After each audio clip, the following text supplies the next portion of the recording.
Olá, boa tarde. Eu sou Marcela Giannini, sou médica residente de hepatologia do Hospital Universitário da UFRJ. Hoje eu estou aqui para discutir um caso com as doutoras Patrícia Pellegrini, doutora Ana Lúcia Ramos e a doutora Débora Canoilas. O caso que eu trouxe é de um paciente do sexo masculino de 32 anos, ele é natural da Guiné-Bissau, na África, ele é médico, e ele vem para consulta com uma queixa de alteração nos exames laboratoriais. Então, um paciente assintomático identificou nos exames de rotina, quando ele chegou no Brasil em 2023, uma alteração nas enzimas hepáticas que se mantiveram nos exames em que ele ficou repetindo. Ele negava icterícia, colúria, acolia fecal, prurido, febre, perda de peso, quaisquer outros sintomas. É um paciente assintomático.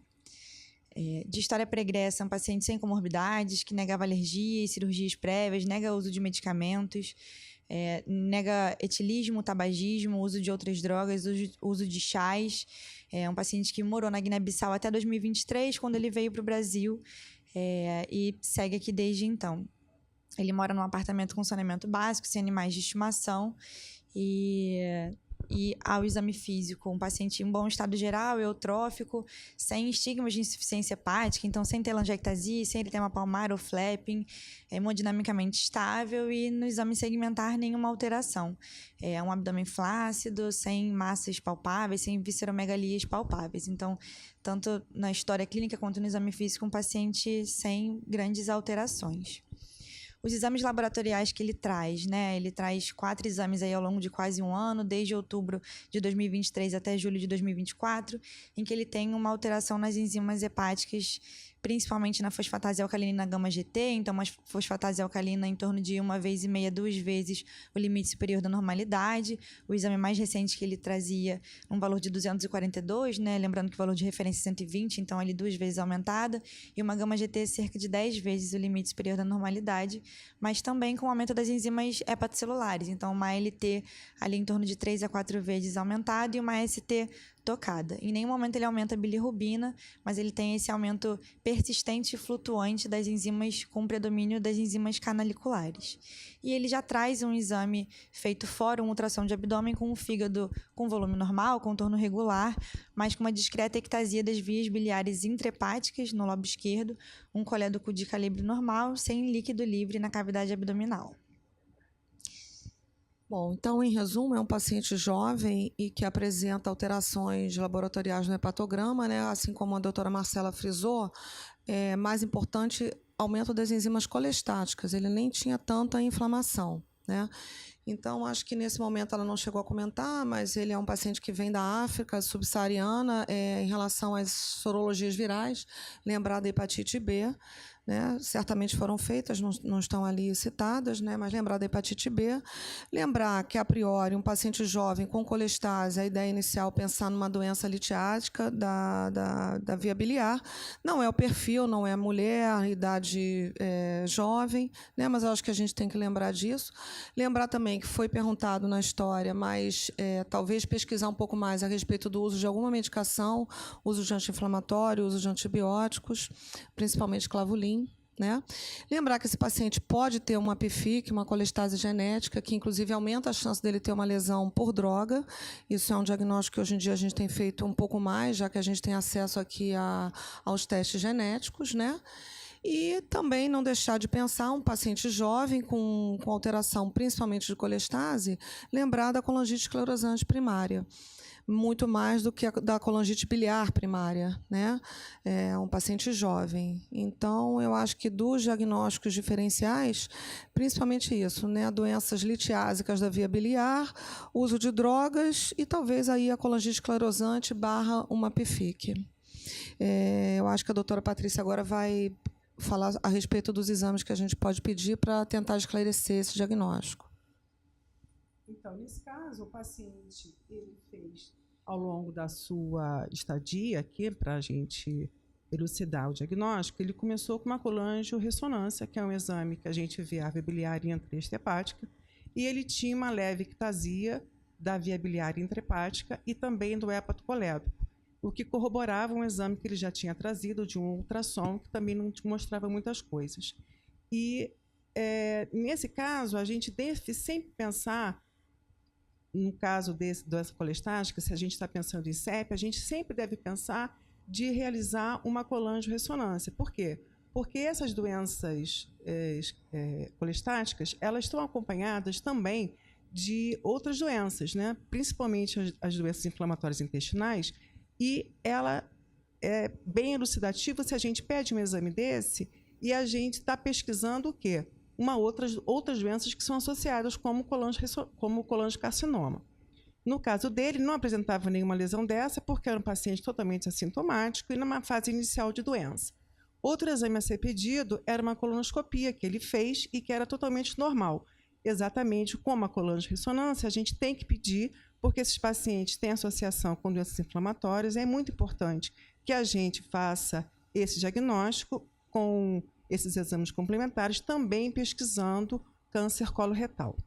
Outro exame que a gente pede e que o paciente também fez é a biópsia hepática. Ela também não foi um exame complementar muito florido, mas mostrou para a gente alguns espaços, portas incompletos, eram apenas 12. Uma biópsia melhor fica em torno de 20 espaços, com maioria completa, mas nesse caso foram incompletos. A gente viu uma celularidade habitual e a gente viu um pouco de alargamento por fibrose, porque também estava no início inicial da doença, né? Os hepatócitos não mostravam muita alteração e tinha também um depósito de pigmento acastanhado, que provavelmente era uma colestase. Então, esse é um exame que antigamente era padrão, mas é um exame invasivo. Hoje, a gente tem outros exames que são não invasivos, que a gente pode lançar mão, que são a elastografia, tanto por ressonância quanto a elastografia transitória. Esses exames são exames que têm cutoffs diferentes. Por exemplo, na ressonância, a gente tem que pensar que se for maior que 4,32, a gente tem um risco de progressão da doença, com risco de descompensação hepática. Assim como na elastografia transitória, que o cutoff é de 14,4, a gente já pensa numa fibrose mais avançada, F4. Se o paciente não tiver como fazer uma colangio e ele precisar fazer um diagnóstico diferencial, como a Ana falou, pensar em outras patologias, a gente pode lançar mão de uma colangio pancreato endoscópica retrógrada, que vai ser importante para a gente ver as estenoses de grandes ductos e também fazer o diagnóstico por citologia por escova e também botar um stent, caso for necessário, drenar. Tanto drenar via biliar ou, nos casos de colangite bacteriana, que a gente pode também drenar. Então, eu acho que esses são os exames que a gente mais faz na pesquisa de CEP, que é no caso do nosso paciente. Então, voltando aqui ao caso, né, como foi comentado, o paciente foi submetido a esses exames que eles mostram alterações que são todas iniciais, então uma biópsia que também veio inespecífica, a colangio-ressonância que confirma o ultrassom que ele tinha feito nessa dilatação de vias biliares com irregularidades mínimas das vias biliares, mas a gente consegue topografar essa doença como uma doença de vias biliares, né? Então, de fato, é uma doença colestática, aparentemente numa fase inicial, com uma biópsia ainda inespecífica, mas em resumo, né, um paciente jovem do sexo masculino assintomático, com esse aumento crônico e flutuante das enzimas hepáticas com um padrão colestático, uma colangio-ressonância com dilatação das vias biliares intrahepáticas e uma ectasia de colédoco, embora não definisse, né, aquele padrão de estenose, dilatação em contas de rosário, que é o mais específico da CEP, numa fase mais avançada, e uma biópsia com ductos biliares de aspecto degenerativo e excluídas outras etiologias, né? Ele foi submetido a um painel autoimune, sorologias virais, né? Como a Ana falou, que vieram todas negativas.